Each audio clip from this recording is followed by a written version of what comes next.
Olá pessoal, tudo bem? Começa agora mais um especial Eleições 2024 ao vivo aqui pela TV Câmara.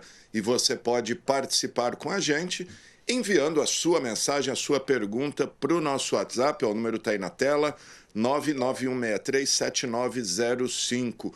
Temos também o telefone aqui da redação da TV Câmara, 32147766 e o nosso e-mail que é o gama@riopreto.sp.leg.br. E estamos ao vivo também pelas nossas redes sociais, estamos lá no Facebook, Câmara Municipal de São José do Rio Preto e também no YouTube, TV Câmara São José do Rio Preto, onde você acompanha o nosso programa em tempo real. Aproveita, curta, compartilhe nossas páginas.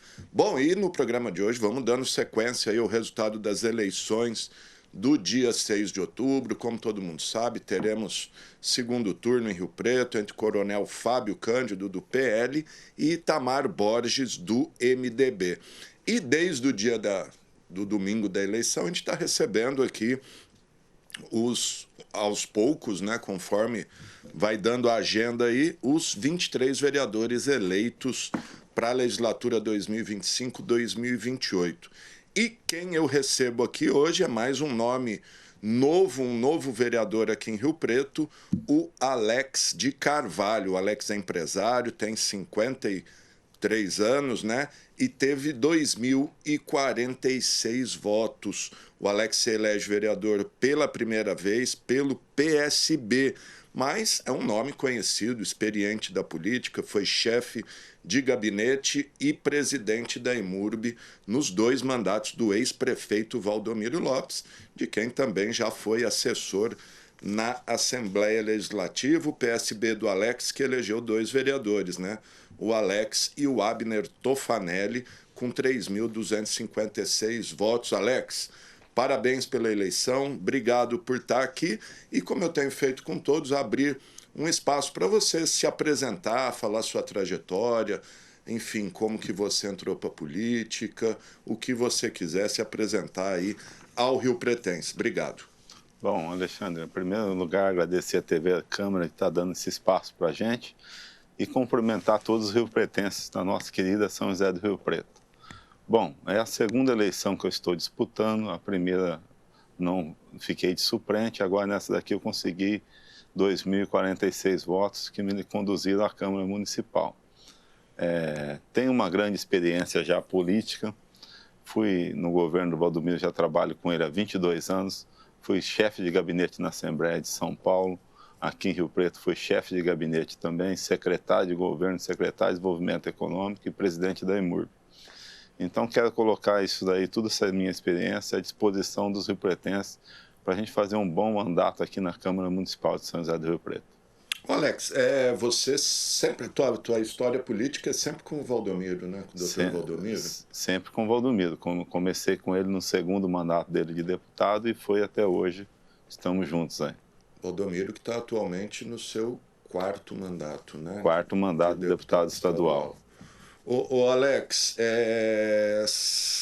você, como disse, tem experiência, foi secretário, foi chefe de governo e tudo mais. Como que é agora estar do lado de cá, ser um vereador? Como vereador, agora eu pretendo tentar, da forma que eu puder, ajudar a governar a nossa cidade, porque aqui tem que ter esse elo com o poder executivo com o legislativo, senão quem sofre é a população. Vou trabalhar muito em prol disso, fiscalizar o governo, mas principalmente em tentar achar os melhores projetos para São José do Rio Preto num conjunto com o executivo. Tua área de atuação, Alex, que bandeiras assim que você é social, saúde, um pouco de tudo? É um pouco de tudo, mas principalmente a área que eu quero trabalhar mais são duas áreas, que seriam na saúde e na assistência social. Porque a saúde eu vi que piorou bastante desses últimos tempos, mas precisamos melhorar. E com o Valdomiro tinha alguns projetos já prontos, mas o Coronel Fábio encampou esses projetos agora no apoio, que é a criação da UPA para a criança e os leitos do HB. Lembrando que o partido do Alex deliberou o PSB, né, do deputado Valdomiro Lopes, que foi derrotado no primeiro turno, declarou apoio à candidatura do Coronel Fábio Cândido. E como é que está esse trabalho, Alex? Como é que vocês têm? Você está empenhado na campanha? Lógico. O nosso grupo foi lá para empenhado e conseguir essa vitória.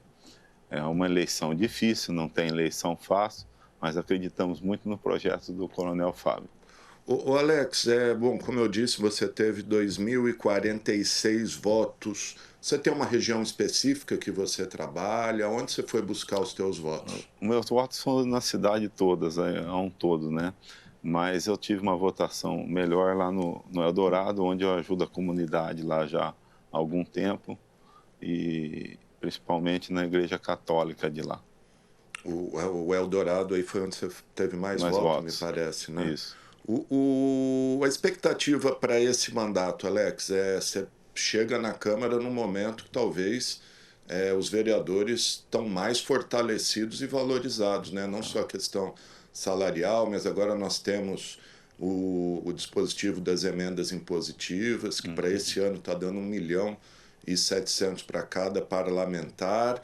Qual que está sendo a tua expectativa de atuação e como que você pretende trabalhar essa questão das emendas? Bom, a questão das emendas eu quero trabalhar novamente falando aí na saúde, que ela já tem uma porcentagem, se eu não me engano, é de 50%, 50% é de obrigatório investimento na saúde, e o outro restante eu quero na assistência social, que são as entidades parceiras que tiram as crianças da rua, os idosos.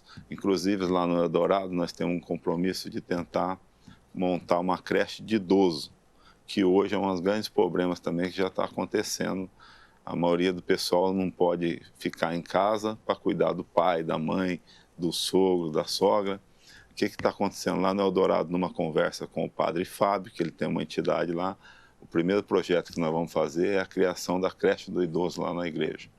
Legal, curiosamente na quinta-feira teve aqui também seu colega eleito, o professor Tadeu, também ele mesmo plano aí de fomentar a criação dessas creches para idosos, né? Um problema. Alexandre, é um problema hoje que a população está vivendo mais tempo e com dificuldade as pessoas todas têm que trabalhar da casa, né? A família toda hoje para manter. Então, se não tiver esse lugar, essas creches, que eu acho que vai ser fundamental, vai ser um exemplo para o Brasil, muita gente deixa de trabalhar e acaba tendo sustento mais ruim na casa. Hoje, com isso daí, eu acredito que vai melhorar bem para quem pode trabalhar, manter o idoso depois da noite, vai lá, leva de manhã e busca à noite, para poder melhorar esse trabalho.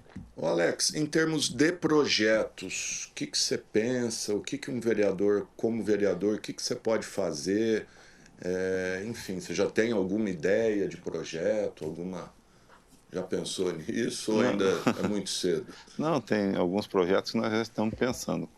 Quanto na violência da mulher, que tem a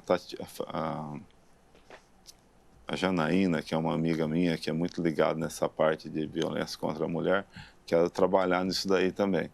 Mas os projetos, na verdade, são dificultados para se apresentar para o Legislativo. A gente que conhece um pouco sabe que não pode ordenar despesa. Então, para você apresentar um projeto que não ordena despesa é difícil, mas você tem que tentar entrar. Por isso que a gente tem que fazer um conjunto com o Executivo, num acordo, você fazer a indicação, ou se for um projeto que dá para poder aprovar aqui, encaminhar para eles num acordo para poder fazer o projeto. Como eu disse, o PSB do Alex elegeu 2 vereadores, o Alex de Carvalho e o Abner Tofanelli. Já conversaram? Qual o relacionamento de vocês dois? Como pretende ser a atuação do PSB aqui em conjunto na Câmara? Não, eu e o Abner temos uma conversa boa entre a gente, os dois juntos conseguem ter força para poder apresentar projetos. Então eu e ele vai ser uma parceria pelo PSB para a gente tentar dar sustentabilidade para o governo, mas ao mesmo tempo fiscalizando o governo. Você pretende ter uma atuação mais independente, vai depender de quem ganhar domingo? Tem muita água ainda para rolar nesses dias aí. Até a hora da formação do governo, formar a base do governo, de quem foi eleito, a gente vai ver o que é o melhor para a cidade. não é para nós, é a cidade que tem que ter uma governabilidade para fazer bem para ela, para os moradores, para os riopretenses. Você, com a sua experiência, aceitaria ser presidente da Câmara? Como é que tá essas conversas? Já tratou disso com alguém ou ainda não? Alexandre, eu não tratei com ninguém, mas o que é a presidência? A presidência é uma pessoa que tem que ter a experiência para poder ser presidente. Além da experiência, ela tem que ter o grupo de vereadores que vão dar sustentabilidade para poder eleger o presidente. É lógico, se for uma coisa indicada pelos meus amigos e que o pessoal todo, estarei à disposição com o meu nome aí no que eu puder contribuir. Ô Alex, você... Estou recebendo umas mensagens aqui. Você já tem alguma conversa de como vai ser essa futura composição? Porque com 23 vereadores, não só o próximo presidente, mas o próximo prefeito vai ter que ter muita habilidade aí para conduzir, né? O jogo vai ter que ter um jogo de cintura grande, porque hoje 23 você vai precisar de 16 para poder votar os projetos mais profundos aí que precisamos. São os 2/3, né?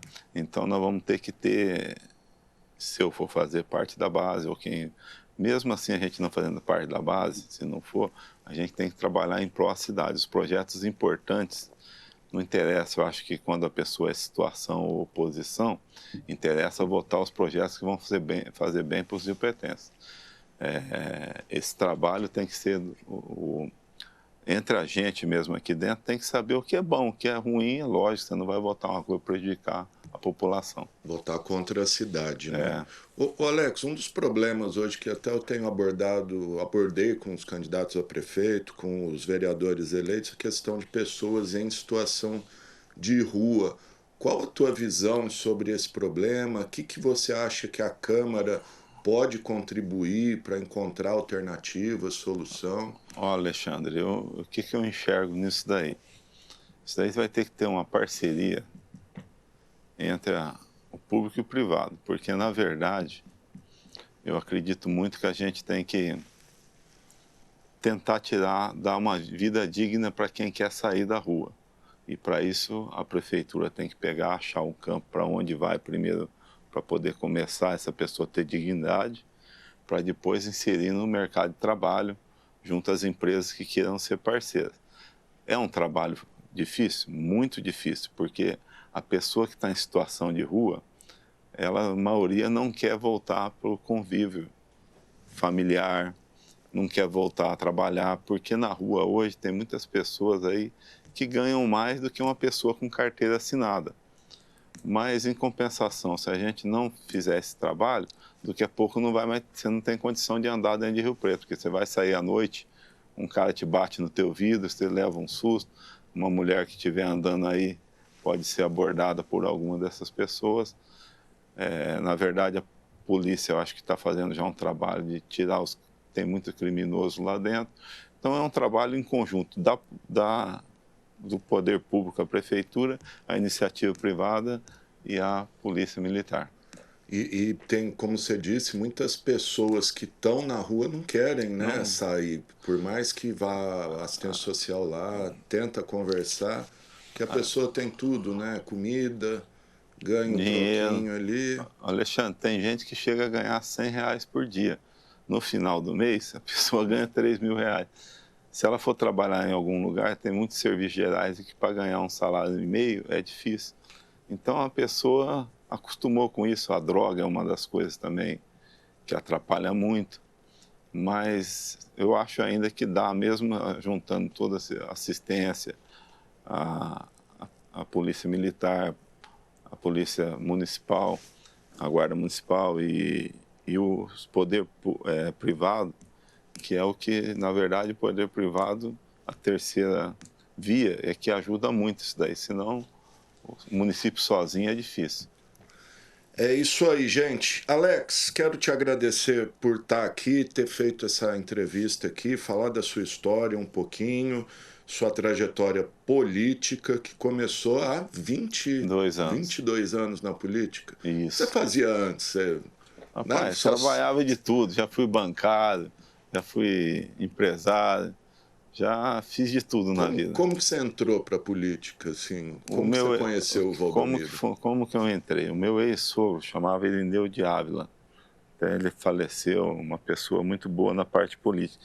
Ele sempre trabalhou com vários deputados, trabalhou com Marcelo Gonçalves, com Virgílio Dalla Pria, e depois ele foi trabalhar com o Valdomiro. E nesse interino, quando foi ter, ele me indicou o Valdomiro, que o Valdomiro estava precisando de uma pessoa, me indicou, e eu comecei lá no Valdomiro como motorista e acabei como chefe de gabinete.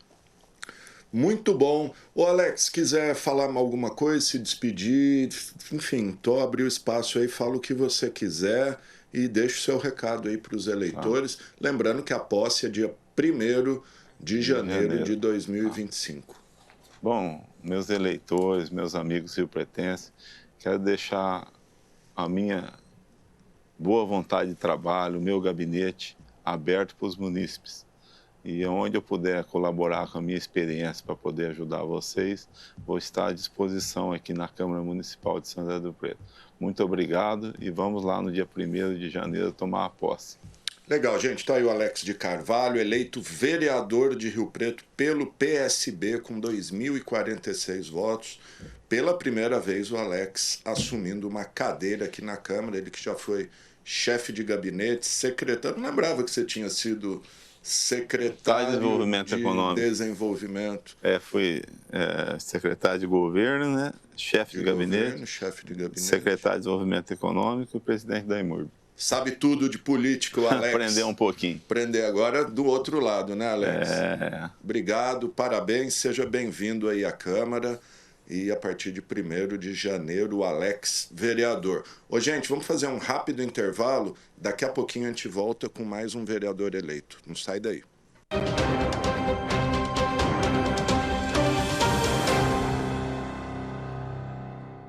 Vai precisar de uma certidão de quitação eleitoral? De crimes eleitorais também? Essas duas e as de composição partidária, filiação partidária e a certidão negativa de alistamento eleitoral podem ser emitidas no site do TSE ou do TRE de onde você mora. Acesse Eleitor e Eleições, vá na opção Certidões e escolha a certidão que você quer emitir. Preencha seus dados e pronto!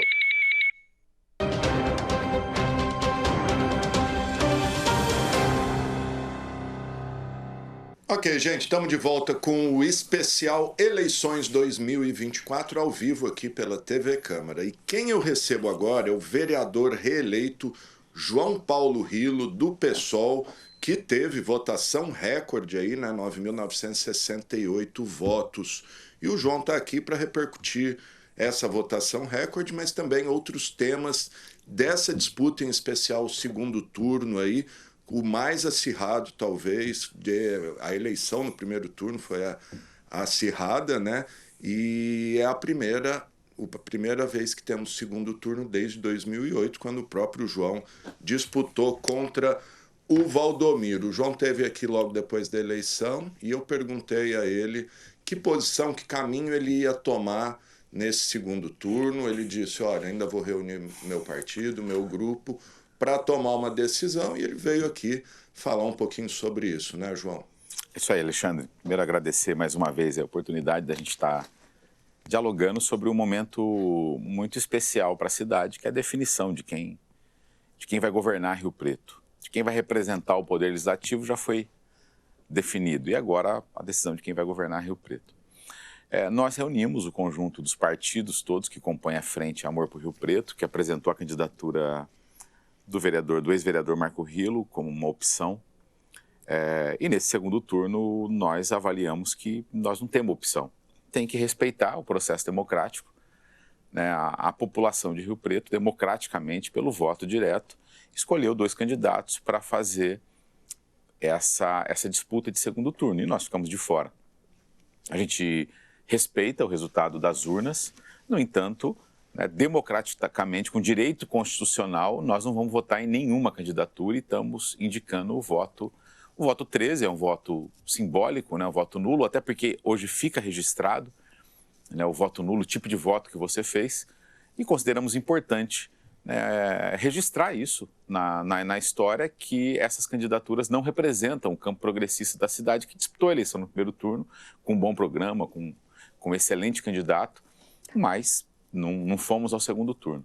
Não é possível, né, colocar a nossa digital ser cúmplice de nenhum desses projetos. Ambos são bolsonaristas, ambos estão no espectro da extrema-direita, então não é possível fazer a indicação em nenhuma das candidaturas. E essa decisão abrange o PSOL, que é o seu partido, o PT... O PT e o PCdoB, a direção do PCdoB. Né? E Rede também, né? E Rede, né? É. O PV não, né? O PV, porque o PV não tem, ele consta na federação do PT, mas ele não tem vida em Rio Preto, né? Ele não tem uma comissão executiva municipal. Perfeito. E como foi essa decisão? Foi unânime nos partidos? Houve aí nas direções partidárias, praticamente, né, pelo menos no PSOL, unanimidade. Claro que teve muito debate, no PT não foi unanimidade, mas foi por maioria.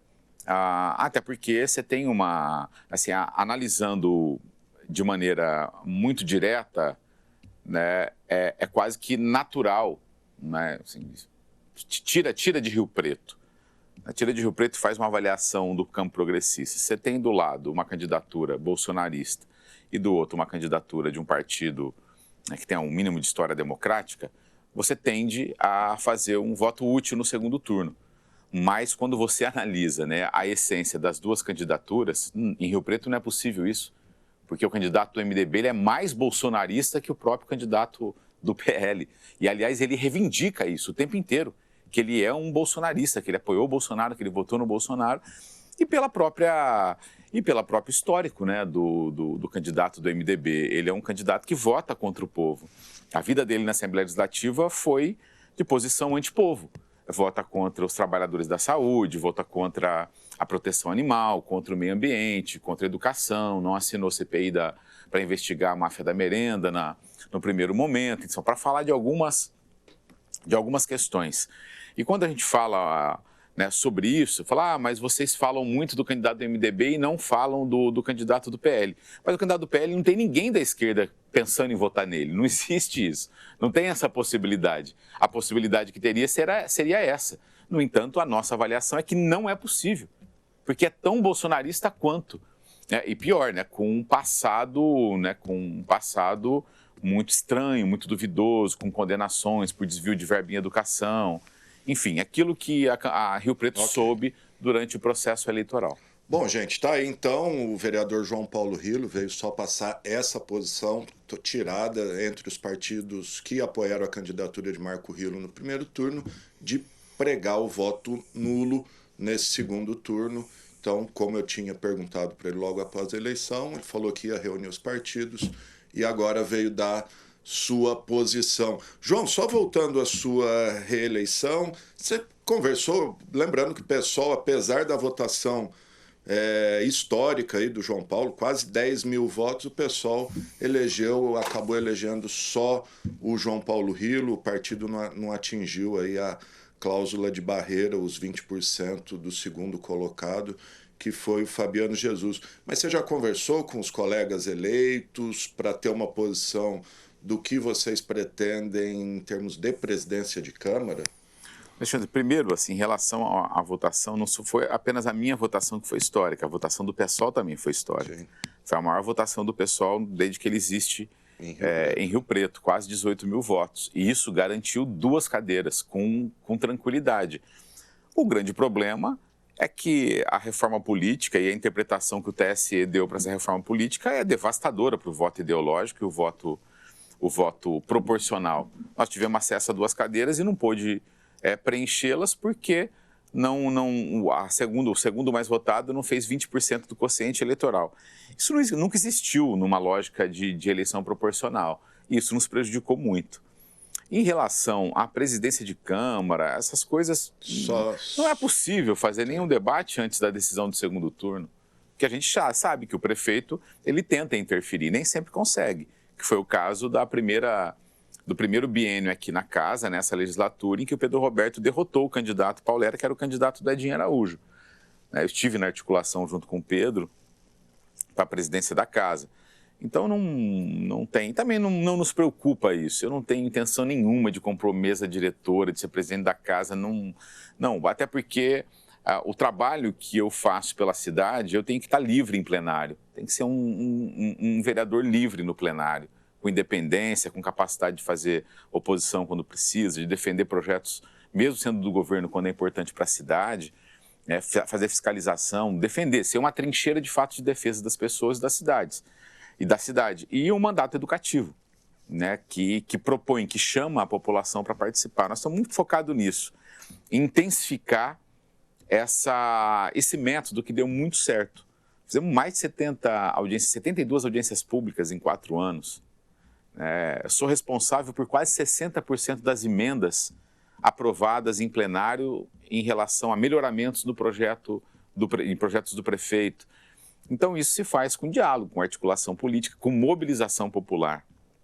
Então, essa conversa, Alexandre, de que se fulano ganhar, vai fechar tal secretaria, se o outro ganhar, vai diminuir isso aqui, vai cortar não sei o quê. Gente, a vida não é assim. Temos que apostar um pouco na participação política das pessoas, na mobilização, na capacidade crítica, de pressão política. Quantas coisas sozinhos eu não reverti no plenário, com mobilização? O IPTU, por exemplo.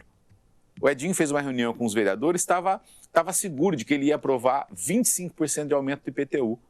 Nós fomos para a rua, mobilizamos, conversamos com as pessoas, ocupei espaço na imprensa, usei redes sociais, fiz debate, fizemos audiência pública e todos os vereadores, na hora do vamos ver, abandonaram a ideia maluca do prefeito, né, de aumentar em 25% o IPTU, e nós tivemos uma grande vitória.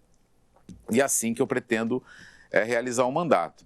Então, esse terrorismo eleitoral que aconteceu nesse processo eleitoral e acontece agora no segundo turno é muito ruim, independente de quem vai apoiar quem. É muito ruim. Por quê? Porque a mentira, o terrorismo, o alarmismo, faz mal para a democracia e induz as pessoas a uma confusão de informação. Não é possível acontecer algumas coisas porque isso aqui não é uma república à parte. Rio Preto não vai ser transformado numa república. Ganhe quem ganhar. Continua uma cidade com suas regras municipais, com lei orgânica, regimento da casa e mais, submetido à Constituição Federal. Não existe qualquer possibilidade de desrespeito à Constituição. E vamos apostar um pouco na capacidade crítica da sociedade. Então, enganar as pessoas é muito ruim. Fazer terrorismo eleitoral, alarmismo, é muito ruim, desinforma. E mais, você trata as pessoas como boba, como incapaz de discernir as coisas. Então, isso não é legal. Assim, defenda o seu candidato. Eu optei por não colocar minha digital em nenhum candidato desses colocados. Eles não me representam. E a Constituição me dá o direito de ir às urnas, de fortalecer a democracia e votar lá em branco, votar nulo, anular o voto, votar 13, votar 50, votar o que eu quiser e não colocar minha digital em nenhum desses projetos. Ambos são negacionistas. Um é a continuidade de um governo, uma das cidades que mais matou pessoas na Covid. Eu não esqueço disso. Um dos governos mais negacionistas do Brasil foi o governo Edinho Araújo. Ele nem salvou vidas, muito menos o comércio, muito menos a economia. A prioridade na pandemia era salvar vidas. Ele não fez nenhuma coisa, nem outra. Por quê? Porque era um governo de hipocrisia. Um governo que demorava para tomar decisões, que prejudicou os comerciantes, mas, em compensação, tinha fábricas que funcionavam. Tinha lugares que funcionavam com o governo passando pano. Tinha festas clandestinas e não tinha a política de fiscalização. Não tinha política de prevenção dentro dos ônibus, nas repartições públicas. Por isso que foi um desastre na pandemia. O Edinho fez um governo negacionista. Eu não esqueço dessas coisas. Então, ambos estão no mesmo espectro político e ideológico. Por isso que não é possível, né, a gente indicar voto em nenhuma dessas candidaturas. Até porque nós acreditamos na força popular, na democracia, no nosso mandato, nos coletivos, nos sindicatos, em marcos civilizatórios que não vão voltar atrás. Porque nós estaremos na trincheira para não permitir que a gente tenha retrocessos civilizatórios. Tá certo, gente. Tá aí, então, o vereador reeleito João Paulo Rilo, eleito pelo PSOL, 9.968 votos. João, obrigado. Quiser falar mais alguma coisa? É isso, Alexandre. Nós vamos chamar em breve, assim que terminar o segundo turno, nós vamos chamar uma audiência pública, né, sobre o nosso mandato, sobre uma reunião pública para fazer uma escuta com as pessoas sobre aquilo que a gente acertou e deve manter, aquilo que nós temos que melhorar. Isso é bem importante. Assim que a gente vê a data, eu gostaria de falar sobre isso. É um assunto para depois do Deixa do passar segundo as turno. eleições aí.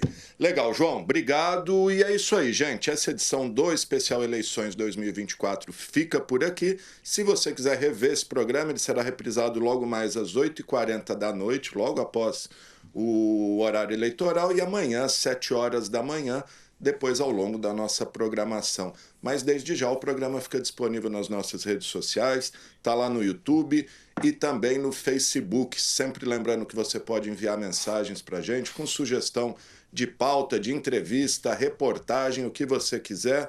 O número está aí na tela e as informações aqui da Câmara você encontra no nosso site riopreto.sp.leg.br. É isso aí. O programa de hoje teve os trabalhos técnicos do cinegrafista Eude Russo, GC do Thiago Zatti, controle mestre Fernando Giroldo e áudio do Israel Heleno de Castro. Valeu!